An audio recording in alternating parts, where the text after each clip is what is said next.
All right, put a one in the chat if you've ever put on some weight during the holiday season.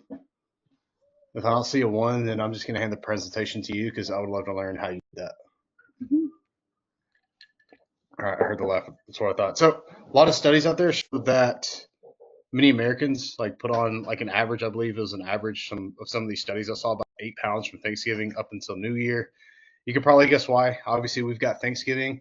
I know Curtis has got a Friendsgiving coming up. I actually already had a Friendsgiving, and I've got like 3 or 4 other Thanksgivings I've got to attend with extended family and whatnot. So you can imagine you've got that. You've also got Christmas, holidays, all those like fun festivities at like our church events and stuff like that. And then we've got New Year. So there's plenty of opportunity for like a massive influx of calories from food and alcohol. So in this presentation, we're just going to break down like, okay, can we actually feast and make progress? We're talking about Thanksgiving specifically here, not necessarily the holidays. Also, why fat loss shouldn't be a priority during this time of the year. That's for most people. That's a very like generalized statement there.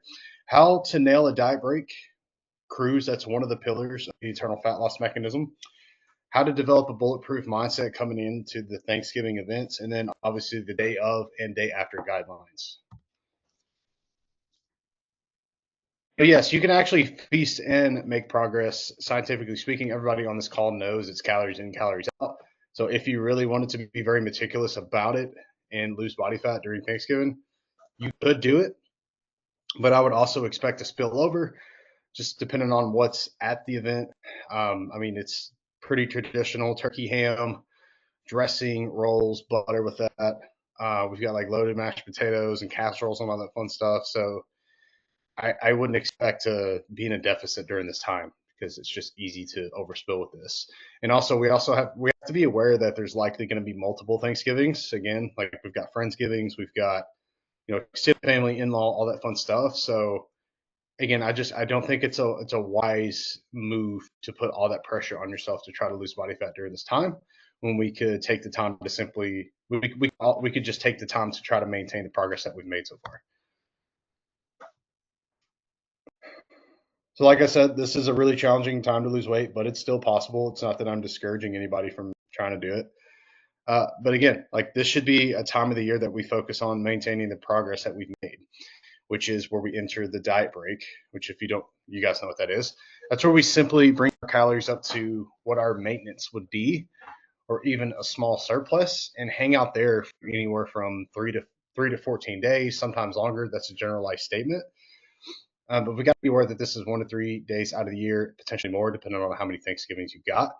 And we shouldn't feel tied to a ball and chain during this time. Like we shouldn't have that pressure to try to lose weight because it can be very discouraging just this time of year. And this is also a good opportunity to eat intuitively because a lot of you guys are tracking calories, you're measuring your food, and I don't think I mean I just don't expect you to bring a food scale to Thanksgiving. It's just not necessary. And the overall goal is to for most of you is to get down to a point where you're happy at a certain weight range. Let's just say it's like a 5 pound fluctuation year round. Ideally, you would like to get to that weight and be able to eat intuitively, which is basically just eyeballing stuff. So during our sprint phases, which is the fat loss phase, where we're really dialing it in and trying to lose body fat, that's when it's appropriate to track, measure, log everything, and that further builds awareness. And these diet breaks, it's a perfect opportunity to simply be able to put all of that work to the test and say, okay, well, how much awareness have I put up here? And again, Thanksgiving is just another great opportunity to do this, not only from the standpoint of like taking the time to do it to get good at it, but it's like I mean, it's Thanksgiving. Like nobody wants to be losing weight during this time of the year. I don't know about y'all, but that's just not really like at the top of my mind right now. Okay, so how do we nail a diet break? It's actually really simple. We stick with mostly the same foods, just more of them. So if we're bringing our calories up to maintenance, it should be ideally like in the form of carbohydrates and fats, unless you just really want to eat more protein, which everybody here is just eating pretty high protein. Stay active, especially during Thanksgiving. I would definitely not be very sedentary, not just from like the weight management side of things, but also like digestion.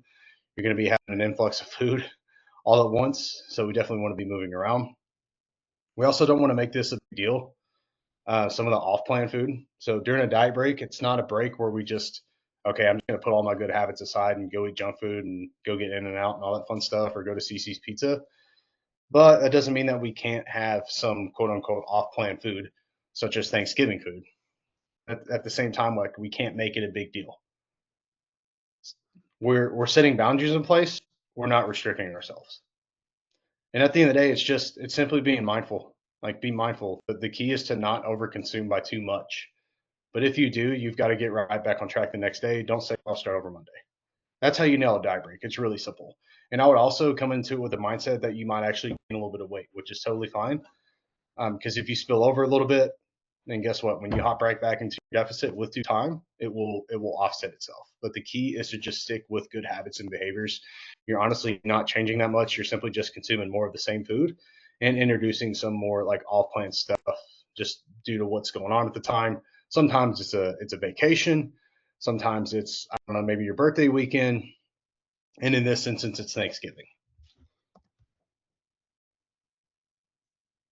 At the end of the day, like mindset is everything. Remember, it's just food. I mean, nobody showed up to Thanksgiving just to eat. If so, I feel really bad for you. Like that's not the true meaning of Thanksgiving. Because if you ask yourself, well, what is the true meaning of Thanksgiving? You look at the history of it.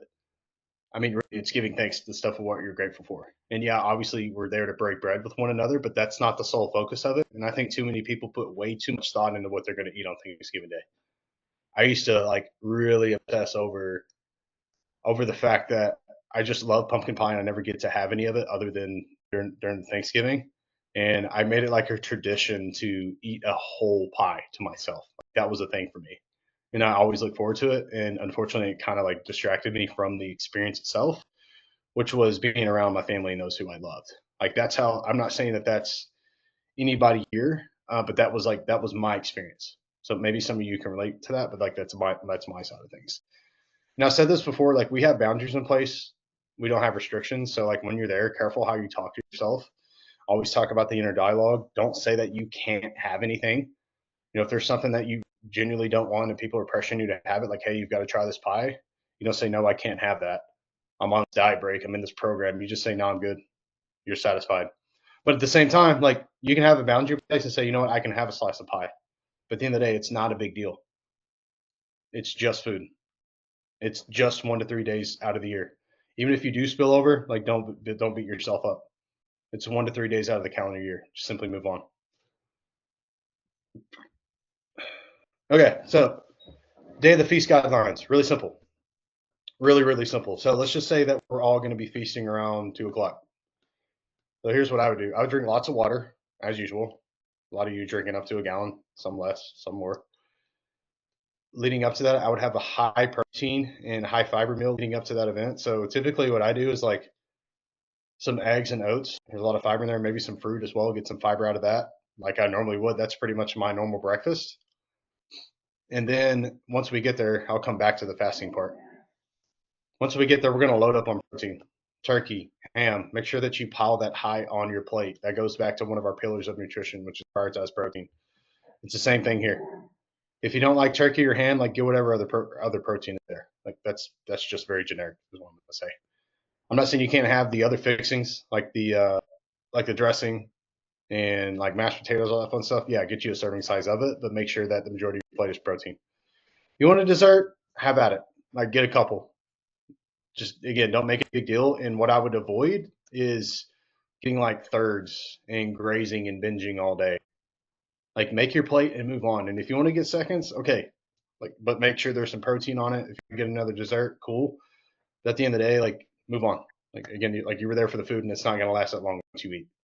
Move on with the experience.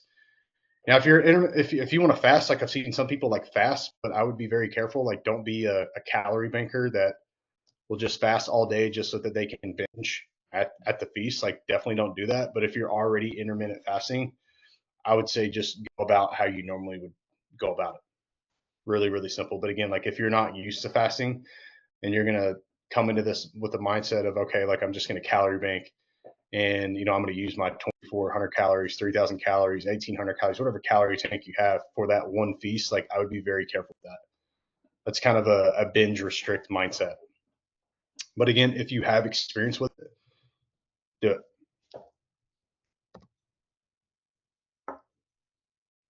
Okay, the day after, really simple. Just get back on track.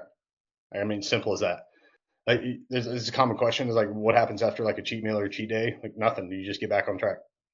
And if you gain some weight, like I wouldn't freak out, honestly. If you went really hard and you gain like 5 or 7 pounds, again, like don't panic. That's likely a lot of water weight.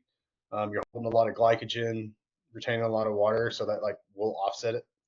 And if you're just really stuffed and you don't feel like eating, you're an adult. Like I would say, just hit your protein intake and drink plenty of water. Try to flush all that extra water you're holding out, and just get right back into your regular routine. Um, Something I didn't mention on here is like leftovers. Be careful. If you're going to take any leftovers, let it be the turkey and ham. Don't take the other stuff, especially the desserts, because that's another trap that we can get into is that we can be eating Thanksgiving food for 4 to 5 days after the fact. And we definitely want to avoid that again, unless it's like the high quality stuff, which is likely going to be the turkey, um, or the ham or whatever meat that we've got there. Okay, and that's how we approach Thanksgiving. Honestly, it's like really simple. Don't overthink it. Like coming into the right mindset is everything. Like you're not there for the food. You're there for the experience, just like any other social event. So if you've got a Friendsgiving or a Thanksgiving, like treat it all the same. Like it's just